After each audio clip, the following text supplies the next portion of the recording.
मेरा नाम सुप्रिया है। उम्र अभी 24 की हो चुकी है, पर लगती हूँ थोड़ी कम ही। लोग कहते हैं ना कि मेरी मुस्कान में कुछ ऐसा है जो दिल को छू जाती है। कद 5 फुट 6 इंच, गोरा रंग, लंबे काले बाल जो कमर तक आते हैं और जब हवा में लहराते हैं तो खुद ही शर्माने लगते हैं।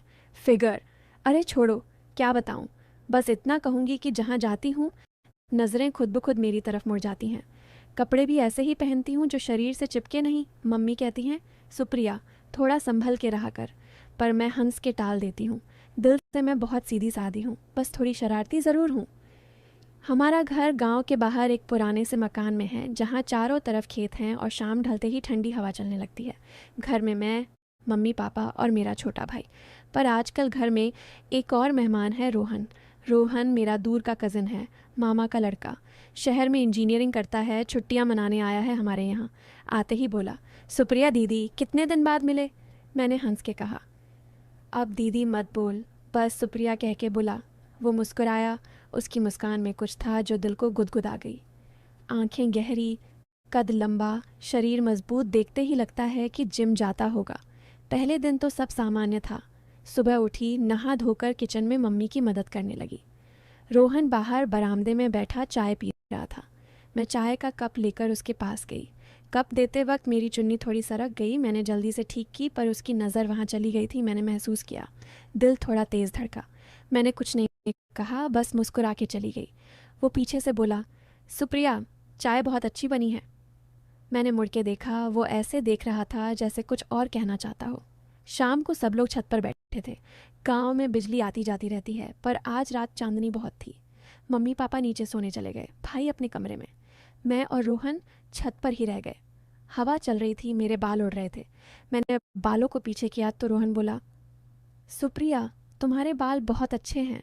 मैंने हंस के कहा, बस बाल ही अच्छे हैं। वो थोड़ा शर्मा गया, फिर बोला, नहीं, सब कुछ अच्छा है। बातें होने लगीं। वो शहर की बातें बता रहा था, मैं गांव की। धीरे धीरे बात गहरी होती गई। वो बोला, यहाँ गांव में कितना सुकून है, शहर में तो बस भाग दौड़। मैं बोली, पर शहर में कितना मज़ा भी है ना। वो मेरी तरफ देख के बोला, अब यहाँ आया हूँ तो मज़ा तो लग ही रहा है। रात काफ़ी हो गई थी। मैं उठने लगी तो मेरी पायल बज गई। रोहन बोला, ये पायल की आवाज़ कितनी अच्छी लगती है। मैंने कहा, शहर में लड़कियां पायल नहीं पहनती। वो बोला, पहनती हैं, पर तुम्हारी तरह नहीं बजती। मैं हंस पड़ी। नीचे उतरते वक्त सीढ़ियां पुरानी थीं, थोड़ी अंधेरा भी। मैंने कहा, रोहन, थोड़ा हाथ पकड़ लो, कहीं गिर न जाऊं। उसने तुरंत हाथ पकड़ा। उसका हाथ गर्म था, मजबूत। मेरा दिल जोर से धड़कने लगा। हम नीचे आए, फिर उसने हाथ छोड़ा नहीं। मैंने भी नहीं छुड़ाया। थोड़ी देर खामोश खड़े रहे।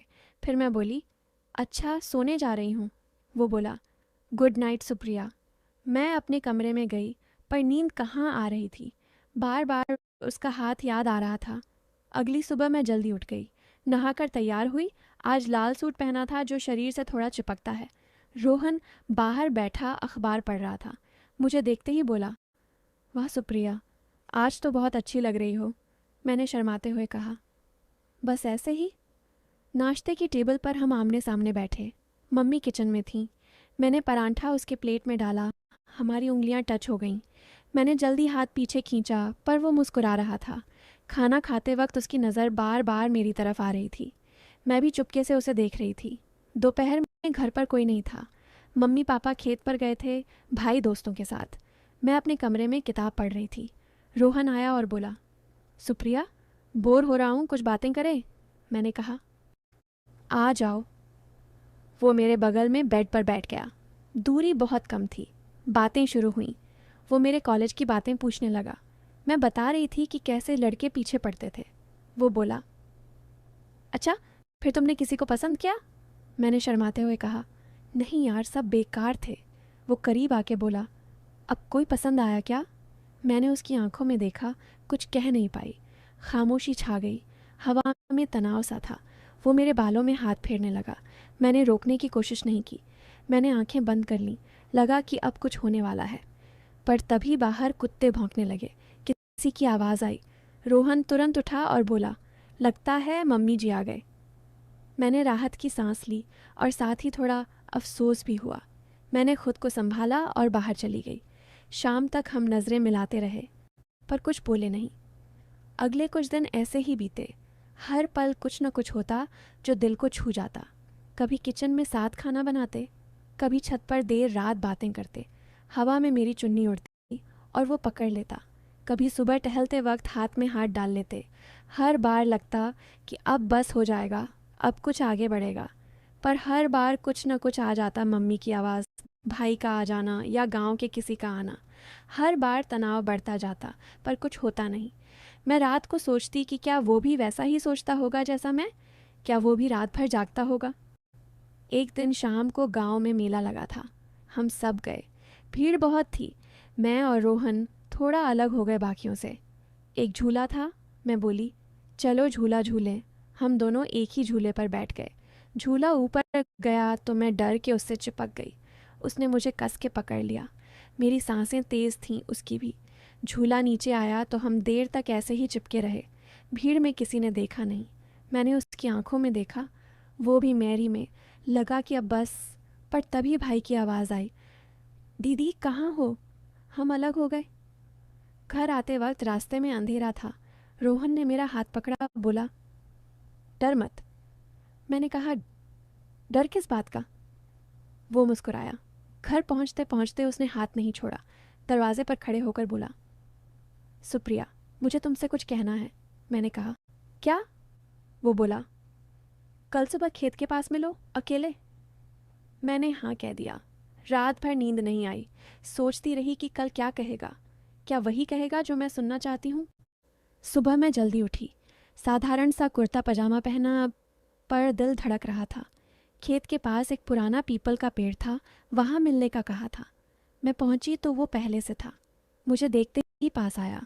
बोला, सुप्रिया, मैं बहुत दिन से कहना चाहता था। मैंने सांस रोके पूछा, क्या? वो थोड़ा रुका, फिर बोला, तुम मेरे लिए बहुत ख़ास हो। मैंने कुछ नहीं कहा, बस उसकी तरफ देखती रही। वो और करीब आया।